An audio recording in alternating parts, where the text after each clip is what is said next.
noite a todos. Como é que vocês estão? Estão bem? Bem. Vamos fazer um negócio aqui hoje. Estamos abrindo uma série hoje falando sobre família. E desde o primeiro momento da criação, quando Deus começa a criar o mundo, o primeiro projeto que Deus colocou em curso foi a família. Foi o primeiro que o inimigo atacou para destruir. Então ele começa atacando Adão e Eva, o primeiro casal, não é? E depois ele ataca os dois filhos e ali ele desfaz aquela família. O casal continua unido, mas os dois irmãos, Caim mata Abel, e aquela família é meio que destruída, né? O inimigo entra no meio daquela família.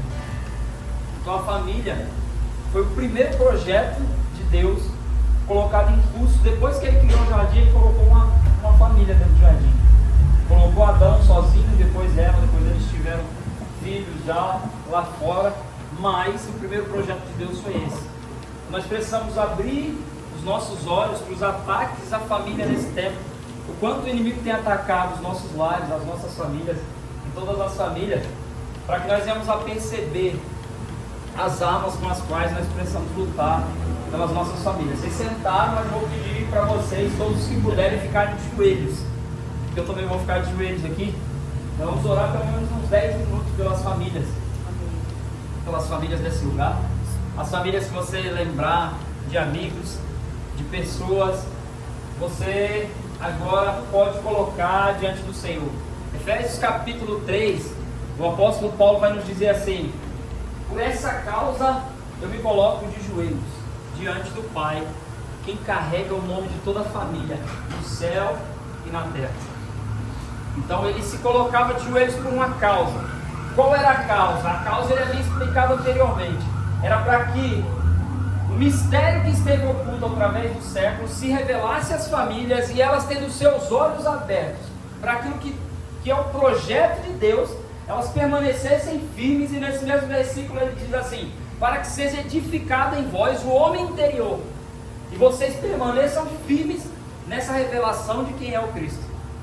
Mas ele estava orando para que as famílias tivessem a visão do mistério que era estar com Cristo.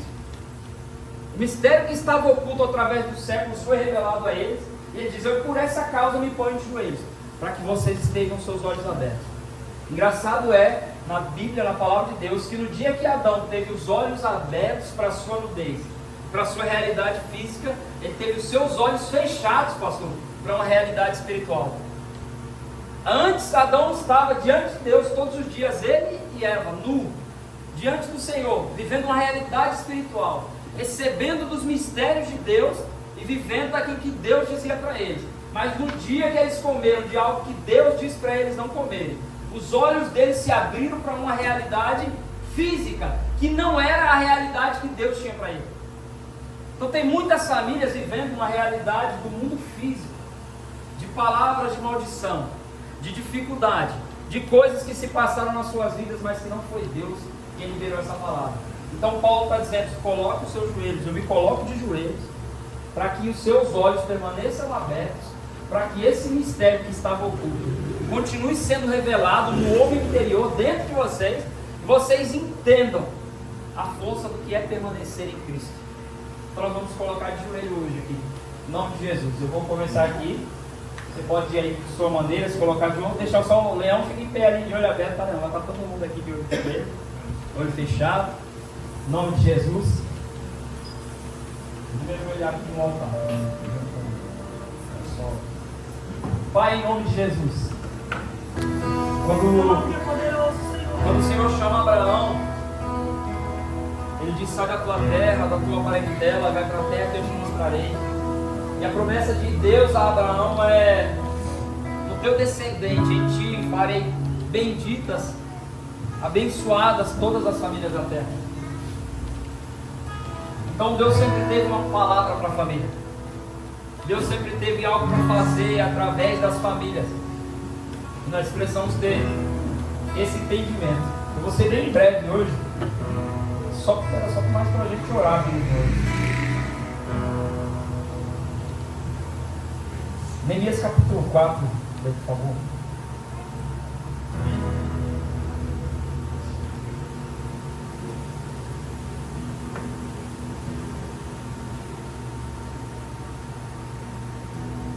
Neemias capítulo 4.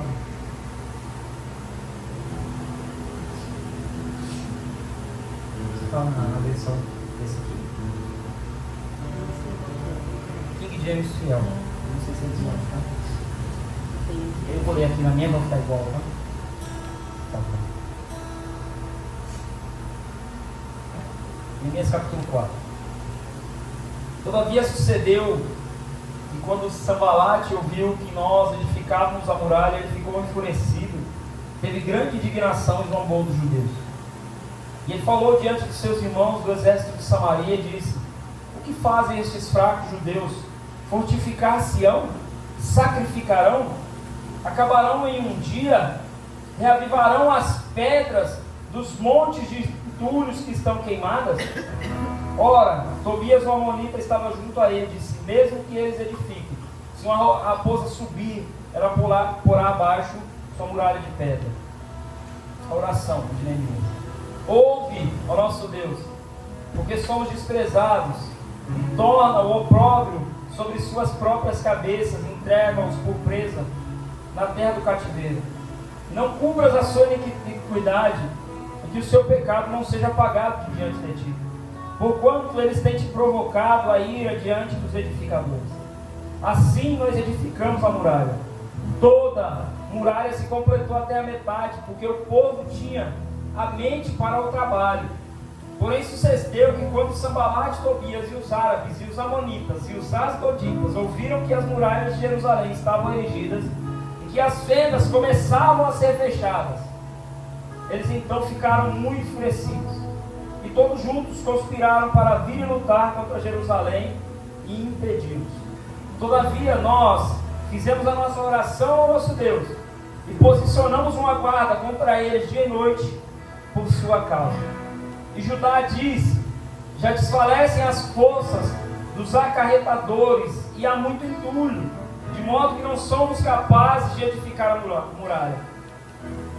E os nossos adversários disseram: eles não saberão, nem verão, até que entremos no seu meio, e os matemos e façamos cessar a obra.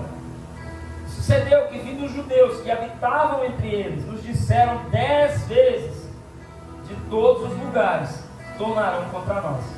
Por isso, eu pus nos lugares mais baixos, atrás das muralhas, e nos lugares mais altos.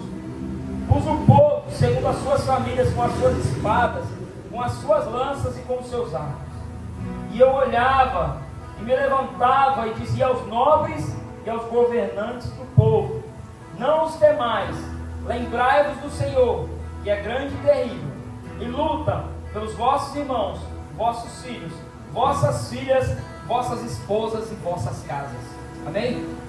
Amém. Então o que está acontecendo aqui, irmão? Neemias está bem tranquilinho lá no cativeiro, tem um bom cargo diante do rei, ele é copeiro do rei.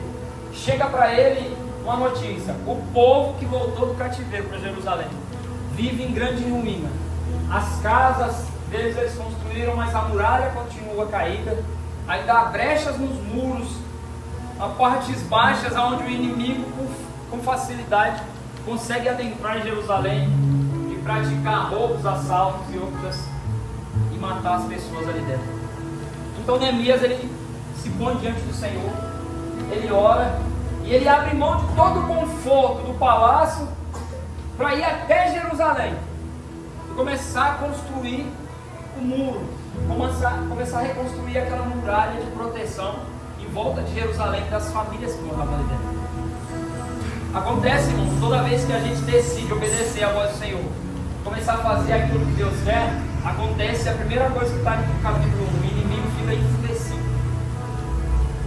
E ele começa a se juntar com outros tantos inimigos para parar a obra que nós começamos diante de Deus, para parar de fazer aquilo que de fato agrada a Deus. O que Neemias estava fazendo? Ele estava fechando as brechas daquele muro, ele estava levantando, o muro era abaixo, o inimigo tinha a visão daquilo que eles estavam fazendo. Então ele queria trazer uma proteção para as famílias. Então o inimigo fala: poxa, se ele conseguir ficar firme nessa obra, ele conseguir, nós vamos perder o nosso acesso às coisas deles, às famílias deles, a tudo que é deles. Então o inimigo ele se levanta. O Neemias chama as pessoas e fala: olha, gente, a partir de hoje o negócio ficou mais intenso. Acho que você está entendendo, né?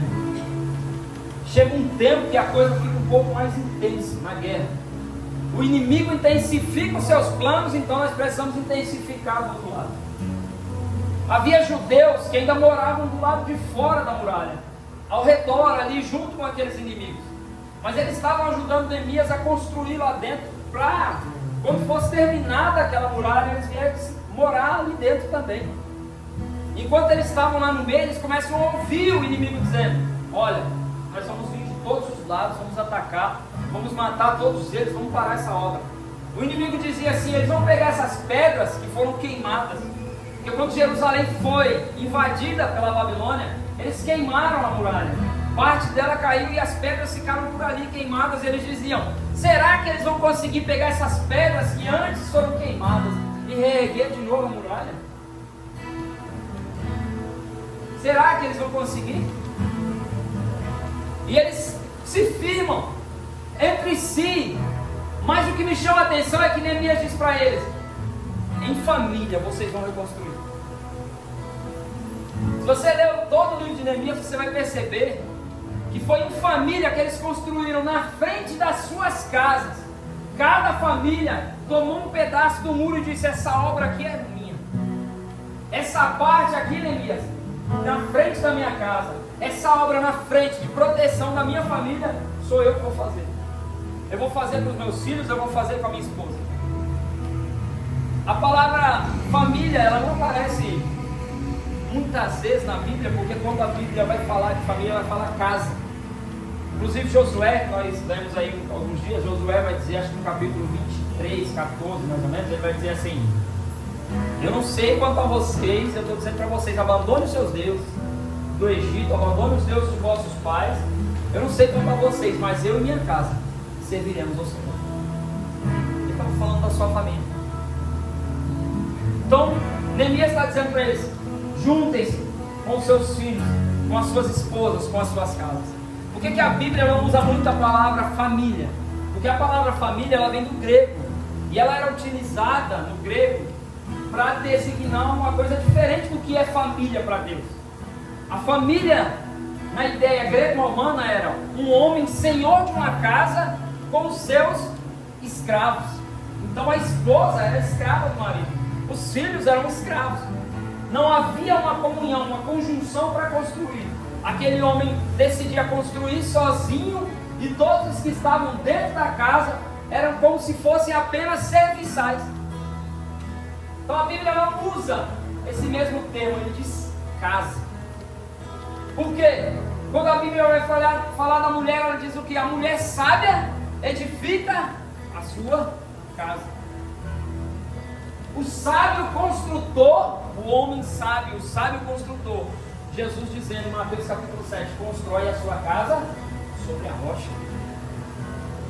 Porque para Deus, essa construção de família é um trabalho de todos. É um trabalho de todos. A partir do momento que o teu filho tem entendimento das coisas de Deus, você precisa colocar ele como uma pedra de construção também dentro de casa. Talvez o filho mais velho para os mais novos, a obediência para os pais. É a família quem traz a verdadeira revelação de quem é Deus. Quando você vai lá na escola, na reunião, é reunião de quê? Quem pode me falar? Reunião de pais, não é reunião de mães, não? Não é reunião de pais? Por quê? Porque mãe e pai são a expressão do pai para os seus filhos. Erroneamente alguém diz assim, vou entrar em méritos aqui que nós já ouvimos muito, mas é só porque a gente já ouviu muito. Diz assim: quando alguém se separa, o filho vai morar com a mãe, então ele perde toda a sua referência de pai. Mentira.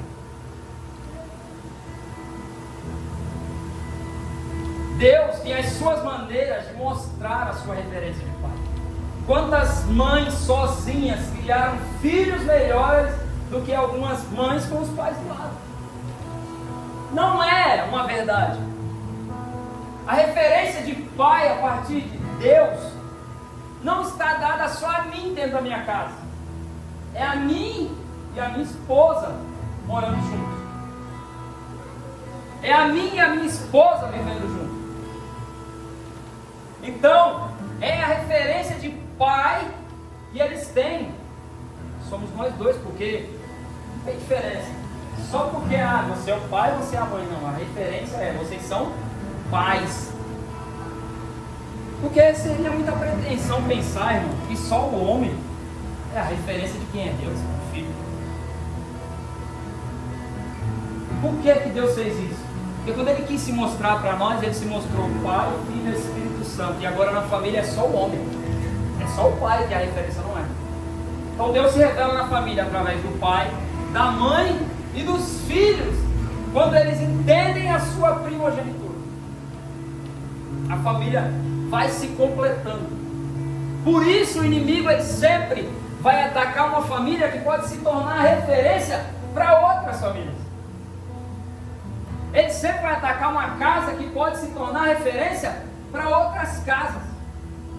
Ele sempre vai atacar pessoas que estão se tornando referência em algum lugar. Então Neemias saiu do conforto da Babilônia para vir reconstruir Israel. E aí o que ele faz? Vamos voltar aqui as famílias e vocês vão ser referência nessa construção.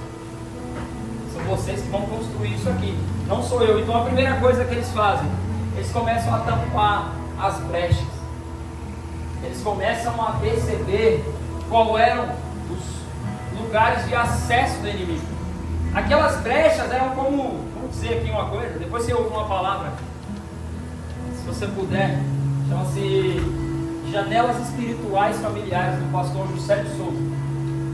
Ele explica muito bem essa. Vou falar um pouco aqui, eu já ouvi essa mensagem, vi um pouco do estudo dele, mas ouça, casas, ouça.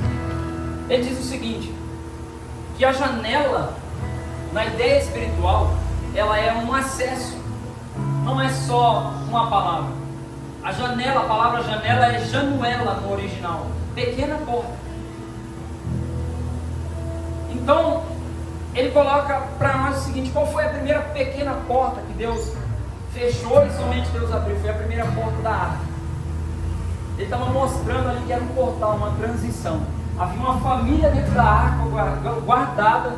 Deus tranca aquela pequena porta, aquela janela por fora, e só Deus vai abrir ela depois que parou para recomeçar, para começar de novo. Então ele fala o seguinte: janelas, brechas, são acessos espirituais.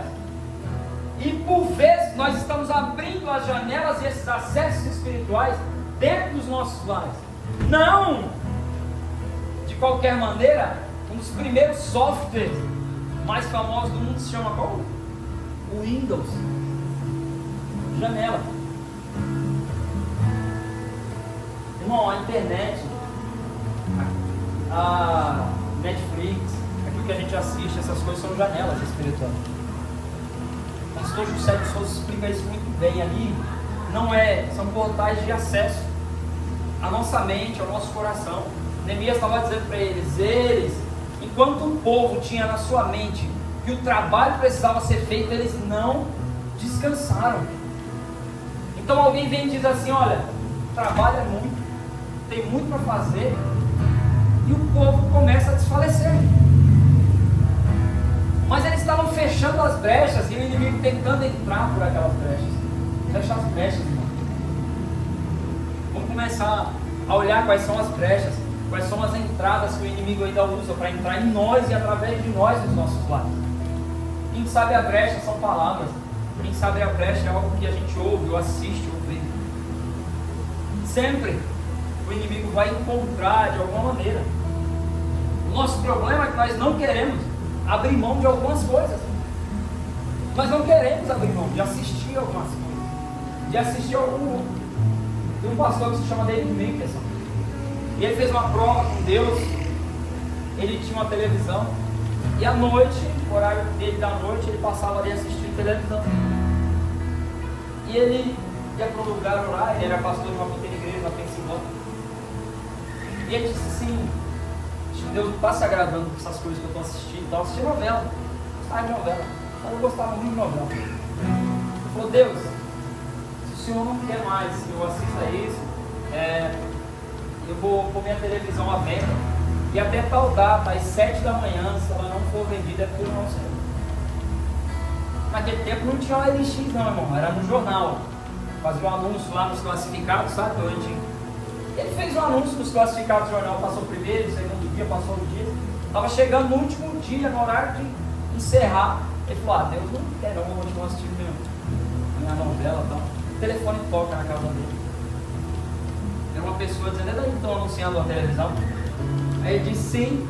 Aí do outro lado o rapaz falou: eu vou comprar sua televisão, estou indo aí buscar. Você colocou o endereço aqui, mas nem falei o preço. O cara respondeu para ele: eu não quero saber o preço, Deus me mandou comprar. Quando eu chegar aí a gente negocia o preço. E nunca mais aquele homem assistiu televisão. Então o tempo que ele passava na televisão, ele passou a ir para um lugar, ele parava o carro dele próximo para que a esposa pudesse ver, e ele ficava um monte orando. Isso revolucionou o ministério dele.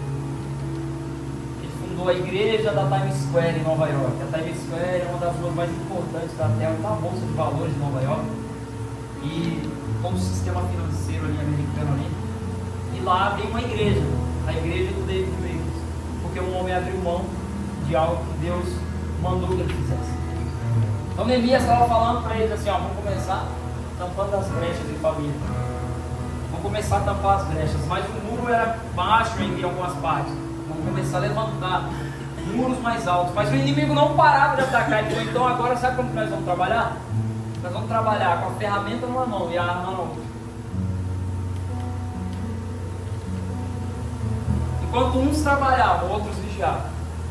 Enquanto um trabalhava com a ferramenta aqui na mão, o pedreiro, e a espada aqui do lado, e banhava.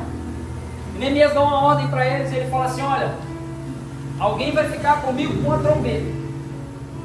Quando ele tocar a trombeta, todas as famílias se reúnem em um lugar só, como um exército. E aí o inimigo não vai conseguir nos vencer, porque se nós estivermos sozinhos, separados, dissipados aqui ao meio, a muralha é grande, o trabalho é muito grande, nós não vamos conseguir vencer o inimigo. Eu estava falando de construção de unidade, de entender o que Deus está falando para aquele tempo. Paulo vai dizer, 1 Coríntios capítulo 14, se a trombeta der sonido incerto, como se ajuntarão para a guerra aqueles que ouvem? Então nós precisamos estar atentos para aquilo que Deus está falando, para o sonido, o que Deus está dizendo para esse tempo. O que Deus está dizendo para nós, como igreja, como família de Deus. Por quê, irmãos? Só num lugar como esse, eu dizia para uma pessoa, só num lugar como esse, há uma verdadeira irmandade construída. Só na igreja há uma verdadeira fraternidade, que é o amor dos irmãos. Só a igreja conseguiu prevalecer até hoje de verdade com isso. Por exemplo, nós temos a maçonaria, que um dos seus lemas é a fraternidade.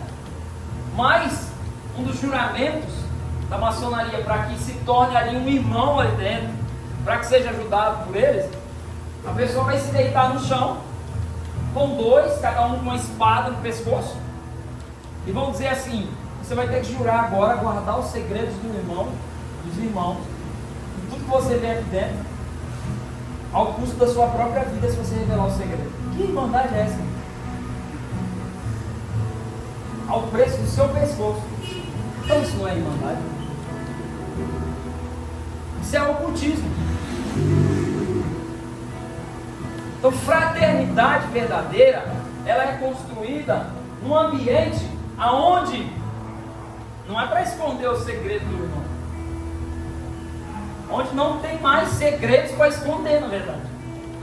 Então, então peraí, eu vou fazer um discipulado com o pastor, ele tem que guardar o segredo. Não, não é disso que eu estou falando. Na verdade, eu estou fazendo um discipulado com ele para não ter mais segredo. Não é para o segredo agora ficar entre nós, é para que isso agora seja revelado no céu e seja dissipado. É para que o poder de acusação da culpa que existia a partir do pecado cometido não exista mais, porque a palavra diz: aquele que confessa e deixa alcança de Deus misericórdia. Então não é ocultismo, é para tornar transparente, é para tornar, para construir santidade. Então Neemias está com essas famílias, vem, está dizendo para eles: se juntem, peguem as suas armas, peguem as suas espadas, peguem as suas lanças, peguem os seus arcos, peguem tudo que vocês tiverem, porque nós precisamos concluir essa obra. Nós precisamos concluir aquilo que nós começamos. Nós precisamos nos unir e concluir. Nós precisamos estar juntos. Então agora, enquanto uns trabalhavam, outros carregavam espadas. Durante a noite, enquanto uns vigiavam, outros dormiam. Aí depois alguém levantava, vigiava, para o outro dormir um pouco. Eles não pararam. E uma obra que demoraria muito tempo, em 52 dias, milagrosamente eles terminaram aquela obra. Em 52 dias. Uma obra que era para demorar muito mais tempo. Mas por que eles terminaram de fazer rápido algo que demoraria muito tempo? Porque eles se reuniram como família. Porque havia irmandade, havia responsabilidade de paternidade, entendimento. Por que eu comecei falando aqui do pai propriamente não ser só ele a expressão de Deus na família, da mãe não ser sozinha a expressão de Deus na família, ainda que no nosso tempo, porque aumentou desde 1990 para cá drasticamente o número de divórcios, principalmente entre evangélicos, entre cristãos, que era uma coisa difícil de acontecer. Cada vez estão banalizando mais a ideia do casamento. Cada vez, por quê, irmão? Porque tem um egoísmo entrando na vida das pessoas. Tem um egoísmo entrando no coração das pessoas. Tem um egoísmo entrando e fazendo: eu sou mais importante. Irmão, você é importante, querido. Jesus deu a vida por você. Porém, a importância de fato, a minha importância de fato, está na verdadeira responsabilidade que eu decidi assumir pelo meu lado.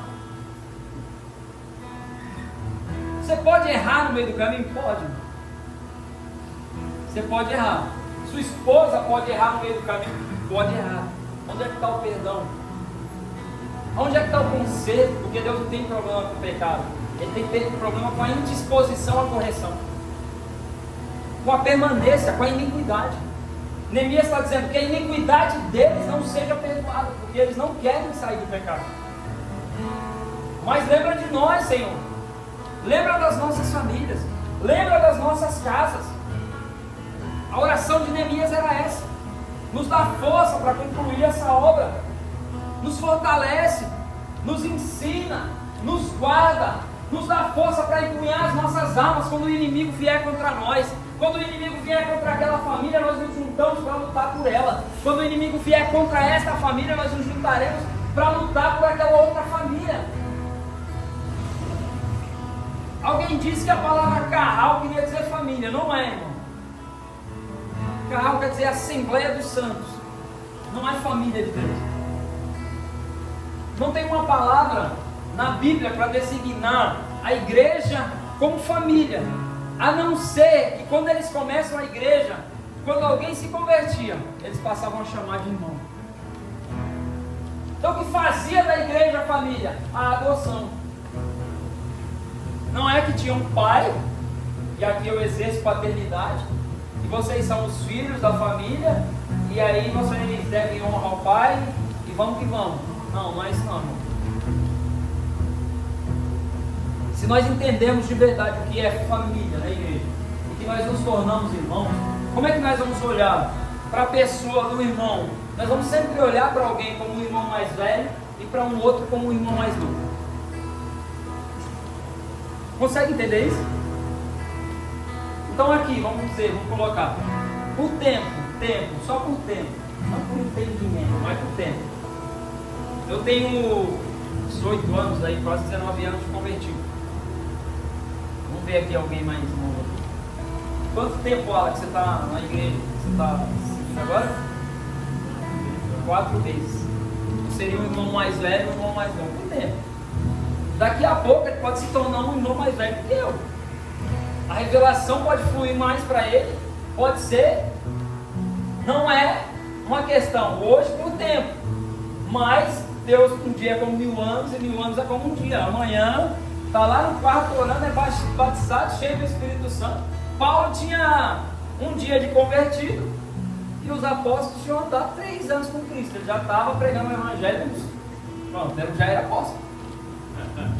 Tinha irmão que já tinha 4, 5 anos, a igreja tinha 30 anos já, quando Paulo se converteu, pra você ter uma ideia.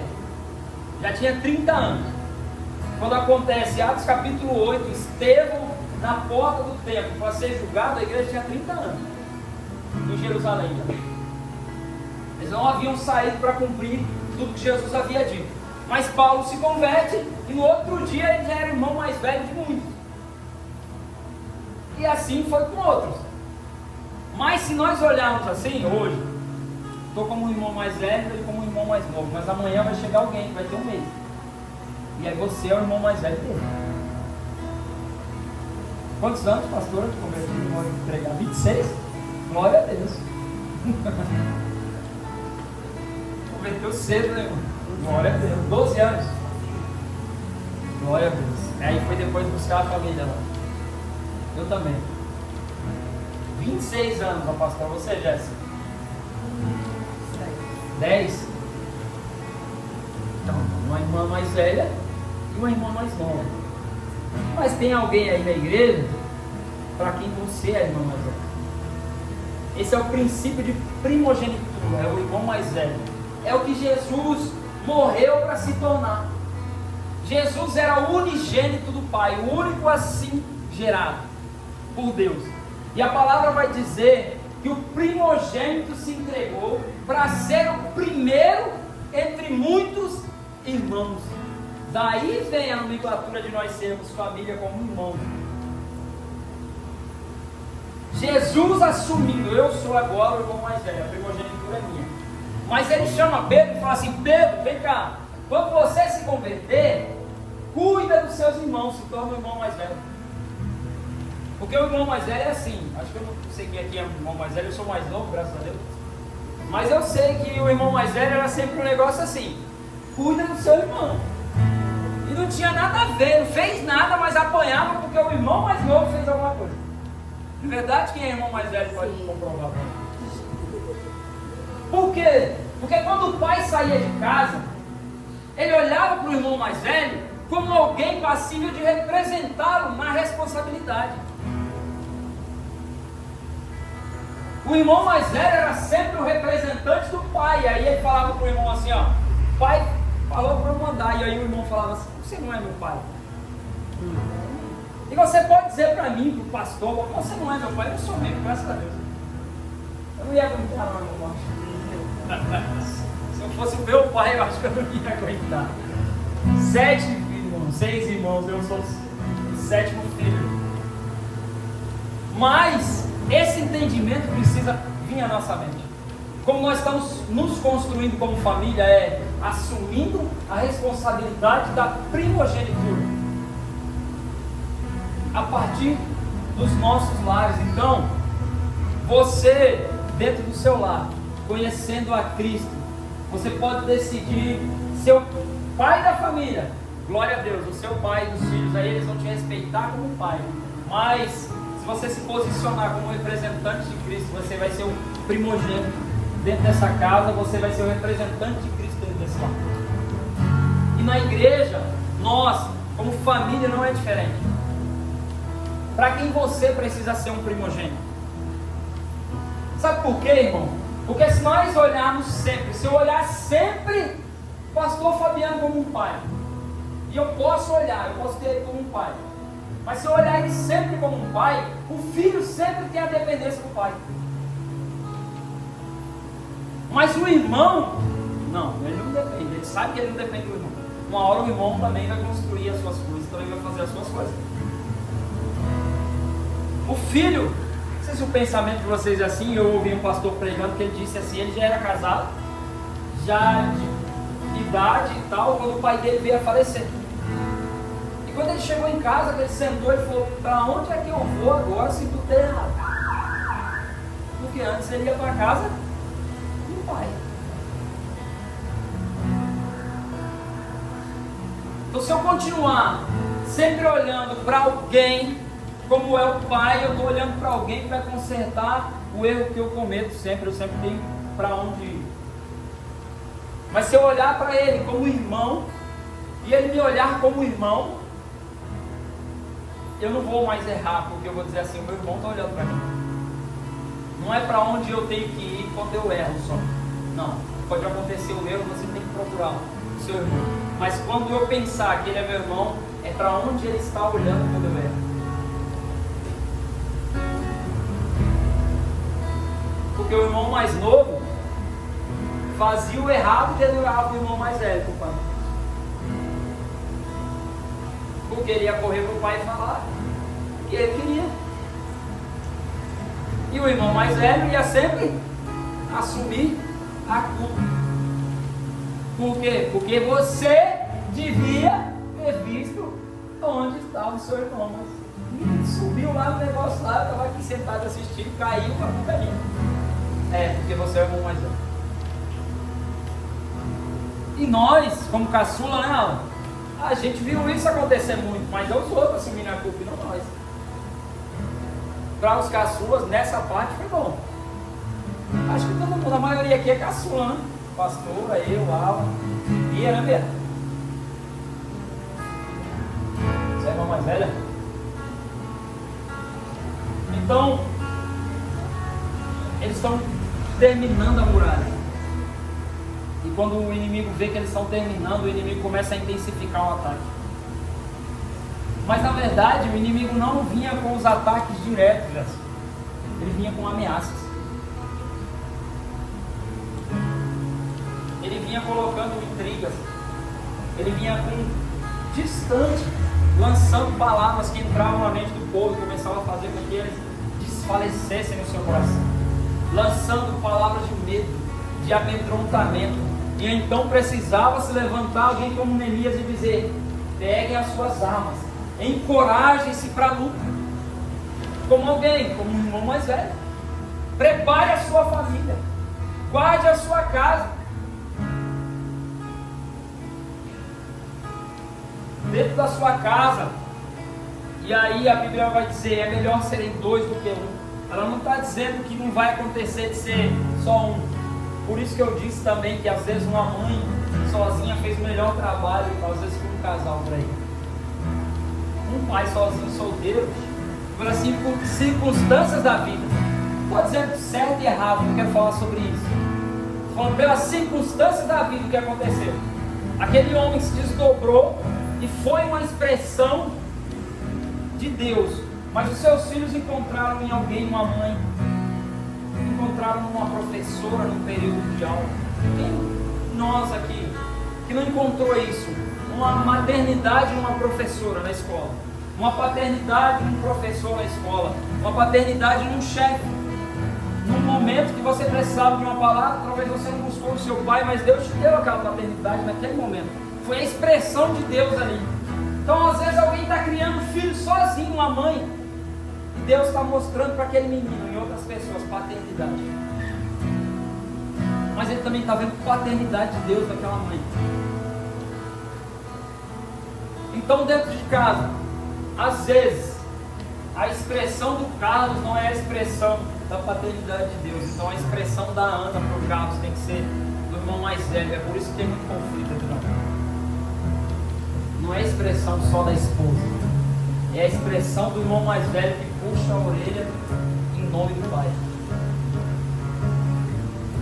Então, tem um momento que a Ana não está sendo a expressão do pai celestial dentro do lar. Então, o Carlos não vai falar como o pai, ele vai falar como o irmão mais velho.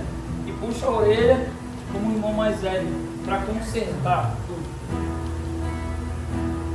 E é nessa hora que desequilibra a balança. Por quê? Porque as pessoas, nós, por causa do egoísmo que há dentro de nós, estamos sempre vivendo nos extremos.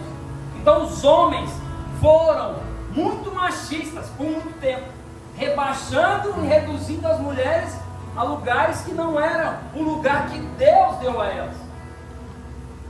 Então criou-se o quê? Machismo. E as mulheres, para se defender, foram para o outro extremo e criaram o quê? Feminismo.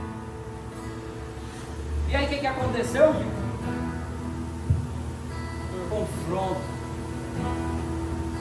E eu sempre digo aqui que o confronto é o lugar onde nós chegamos, onde uma parte quer destruir a outra e não corrigir a outra. Então o que nós devemos evitar, irmãos? Os extremos. Nem machista e nem feminista. Nem lulista e nem bolsonarista. Nós não somos nada disso. Vocês viram o extremo que a igreja chegou? Vocês viram o extremo que as pessoas chegaram? Mas aí a palavra do Senhor vai dizer que Deus, falando a nós, Isaías capítulo 30, se eu não me engano, Ele vai dizer assim: porque eu espero para ter compaixão de vós, porque eu sou um Deus de equidade. Agora, equidade é diferente de igualdade. O que é? O feminismo, ele luta pela igualdade, mas não existe igualdade, irmão. Nós somos diferentes. Como é que nós vamos conseguir se tornar igual? Casal criado, famílias diferentes, em lugares diferentes, culturas diferentes, com personalidades diferentes. Aí entra dentro de uma casa e fala assim: agora vamos ser igual. Não vai. Então o que acontece dentro da família? É preciso aprender a lidar com as diferenças. Para isso é preciso equidade. Equidade é justiça. O contrário de igualdade é diferença. Mas o contrário de equidade é iniquidade. Então quando nós estamos lutando por igualdade, nós vamos entrar em conflito sempre, porque não dá para ter igualdade. Nós precisamos aprender as diferenças. O Alan está ali com 4 filhos e cada um, mesmo sendo filhos do mesmo pai e da mesma mãe, é diferente do outro. O Leão tinha 7 filhos diferentes um do outro. Então um é mais bagunceiro, o outro é mais organizado. Aí os dois se casam. Aí deu ruim, irmão. E o cara chega, já joga o sapato lá para baixo lá e joga a cueca para pendurar do outro lado. E aí a mulher que passou o dia para arrumar a casa, ou trabalhou por vezes o dia, quer ver a casa arrumada. Às vezes é o contrário. E aí vão brigar por igualdade, porque a mulher vai falar assim: cara, olha para minhas cores, olha para as suas coisas. E se não começar a entrar num acordo, e ajustando aqui, e ajustando ali, relevando às vezes sem brigar, pegar a toalha de cima da cama, pendurar uma vez, de vez em quando chamar o cara e falar: mano, não dá, você está deixando a toalha demais em cima da cama molhada. É mais bagunceiro. Às vezes é a mulher, é assim, são famílias. É a diferença, e a gente precisa aprender a lidar com isso. Como? Equidade. Não é igualdade. Não queira que o outro faça igual a você, porque ele não vai fazer. Já vou te dar uma boa notícia: tem coisas que nunca vão ser mudadas na vida do seu cônjuge.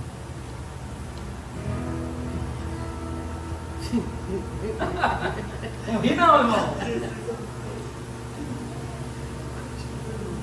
Tem coisas que não vai ser mudadas, sabe por quê? Porque Deus está usando isso para te moldar. Porque aqueles que nós não conseguimos mudar são os que mais nos moldam. Nós somos mais moldados aonde? Dentro de casa. Dentro de casa, com o irmão lá na hora de comer, que o pai compra um negócio lá e aí tem que dividir. Você vai dividir com o seu irmão. É lá que a gente aprende a dividir as coisas. Que a gente vai sair do egoísmo. Não é tudo só para mim. Não, hoje não. Hoje vai ser seu irmão. Amanhã é você. E sabe o que está acontecendo? Cada vez mais os casais só querem ter um filho. Nós estamos formando cada vez mais uma sociedade mais egoísta. Cada vez mais egoísta. Porque eu sei disso, eu tive uma filha só por 12 anos, a Bia. Fez 12 anos sábado. E tudo era para ela. Agora tem o Benício. Então agora tem que treinar a Bia.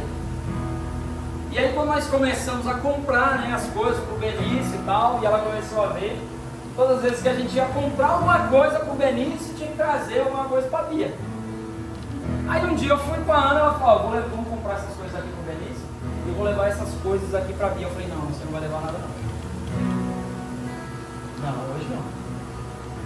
Chegamos em casa, com as coisas coloquei, ela procurou. Pai, você não trouxe nada pra mim? Eu falei, não. Por quê? Porque agora você tem um irmão. E dessa vez, nós estamos comprando para ele. Ah, mas você comprou para ele, não estou dando presente para ele. Ele é seu irmão, é responsabilidade nossa da casa. Você quer que ele nasça e não tenha roupa? Quer que ele nasça e não tenha um quarto para que você tem seu quarto? Você tem suas roupinhas para vestir. E aí ele vai nascer e não vai ter as dele? Então vem cá, você vai começar a aprender. E às vezes não vai ter para você porque nós vamos ter que comprar para ele. Às vezes não vai ter para ele, porque nós vamos ter que comprar para você. Mas como que eu ensino para um filho isso? A dificuldade das escolas, por vezes, é essa, irmão. É ensinar filhos juntos. Cada vez mais as pessoas não querem mais ter 2 filhos, 3 filhos, elas querem um filho só. Por causa de uma. O canal do 15, ele perdia a hora, estou acabando. Cada vez mais as pessoas só querem ter um filho. Mas elas não estão entendendo o que está acontecendo na nossa sociedade. Cada vez mais a ansiedade dos pais é entregue aos filhos. Por quê? A pessoa não quer ter mais filhos por causa da ansiedade que está nela, de que no futuro, tendo 2 ou 3, como que eu vou dar um futuro para esse menino? Como é que eu vou fazer para dar mais para eles? Irmão, você não precisa dar mais. Porque na verdade o pai dá tudo para o filho. Agora dê o seu tudo. Eu preciso dar mais. Não, você não precisa dar mais. Você está dando o seu tudo e aí você vai morrer para dar para o filho? Não. Ele precisa aprender o que está sendo feito por ele. Existe essa dificuldade. Então Neemias chegou naquele lugar, ele reuniu as famílias, falou, vem cá, vocês vão trabalhar por igual. As mulheres, os filhos, os homens, os escravos, todos que estejam dentro da sua casa, vocês vão trabalhar por igual. Vocês vão dividir as tarefas. Ah, é claro que ele não pegava uma criança e botava para trabalhar o dia inteiro, mas a criança estava ali ao lado do pai, trabalhando no muro. Menos tempo, a mulher trabalhava menos tempo que o homem. Porque se a gente vai exigir igualdade numa obra, imagina numa obra, irmão, exigir igualdade. Vamos lá, trabalhar na obra e vamos exigir igualdade. Um metro de areia lá para descarregar, eu vou carregar um metro de areia dentro das 50 e poucas latas aí. Aí eu e a Gal lá na obra, ó, você vai descarregar 25 e eu 25, irmão. É igualdade. Mas a força da mulher é igual ao do homem? Vamos ser sinceros. A disposição para um trabalho fabril pesado é a mesma? Não é. A disposição mental do homem, o capricho para fazer uma coisa é igual a da mulher? Não é. Então não posso exigir igualdade. Então o que a gente faz? A gente trabalha na equidade. Vai fazer o almoço, para nós enquanto a gente descarrega ele, eu carrego as 50 latas, mas quando eu acabar tem que dar o almoço pronto. Entendeu? Funções diferentes. Isso, se nós entendemos as famílias desse modo, aí a gente começa a entender também a igreja desse modo. Funções diferentes, trabalhos diferentes, coisas diferentes, posições diferentes, mas na equidade de Deus, no olhar de Deus de equidade, Ele olha com o mesmo amor. Não há mais valor na minha obra do que na obra que a pastora Débora faz. Não há mais valor na obra que o pastor Fabiano faz. Por quê? Talvez alguém pode olhar e falar assim, poxa, ele está trabalhando mais pesado porque tem mais força. E assim nós vamos trabalhando como família. Então qual é o tempo para nós, irmão? É tempo de olhar, porque o inimigo intensificou os ataques. O inimigo intensificou os ataques. Então, quais são as brechas que eu preciso tampar? Qual é o muro que eu preciso levantar mais alto? Para que o inimigo não tenha visão de mim. Onde é que eu tenho que me esconder? Qual é o muro que eu tenho que levantar mais alto? Porque o muro está baixo. Já viu aqueles murinhos baixos que tinha antigamente nas casas? Que a gente falava que tinha a vizinha fofoqueira que ficava no tubo assim.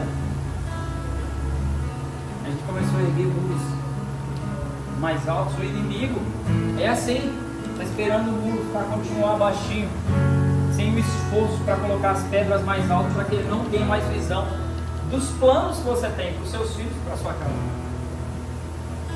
Então levanta os muros mais altos, fecha as brechas e não para de trabalhar.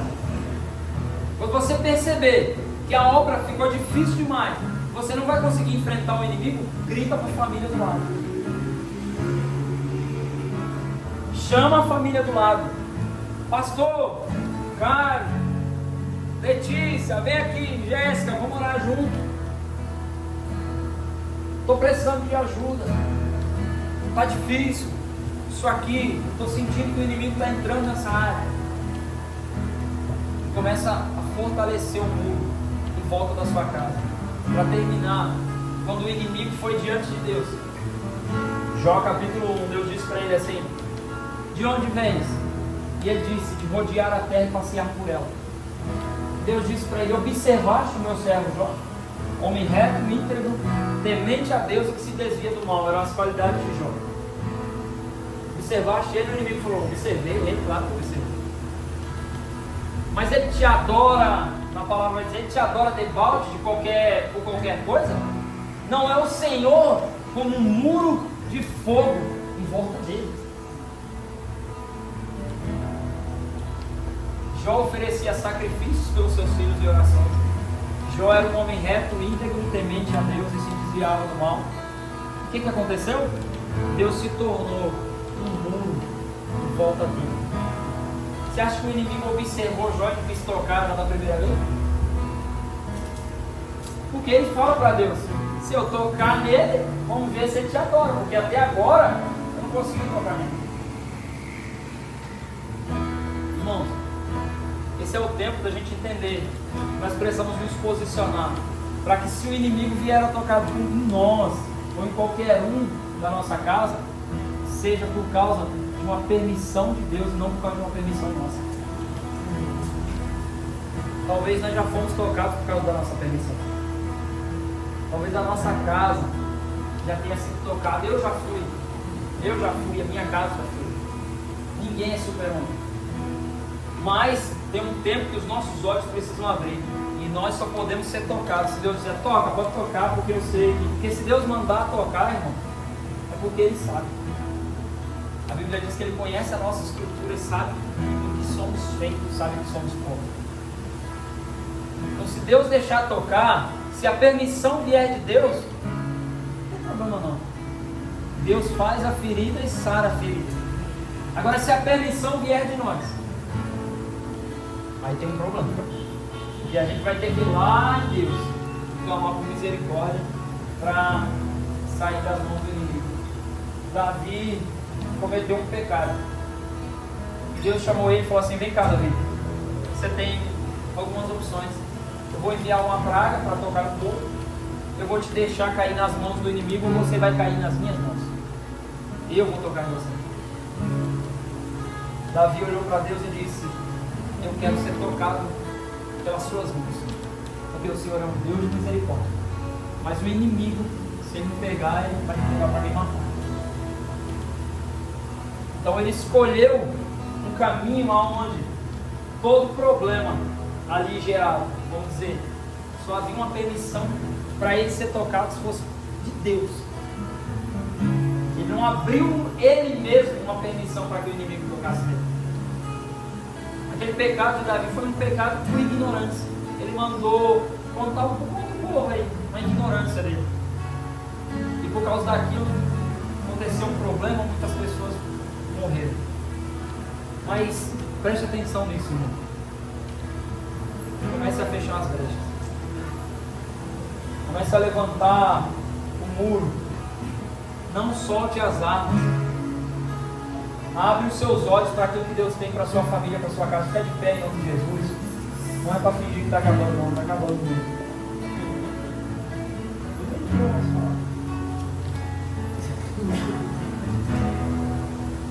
Aprende a discernir e entender a voz de Deus, o que Ele está falando para a sua casa. Em nome de Jesus. Feche seus olhos.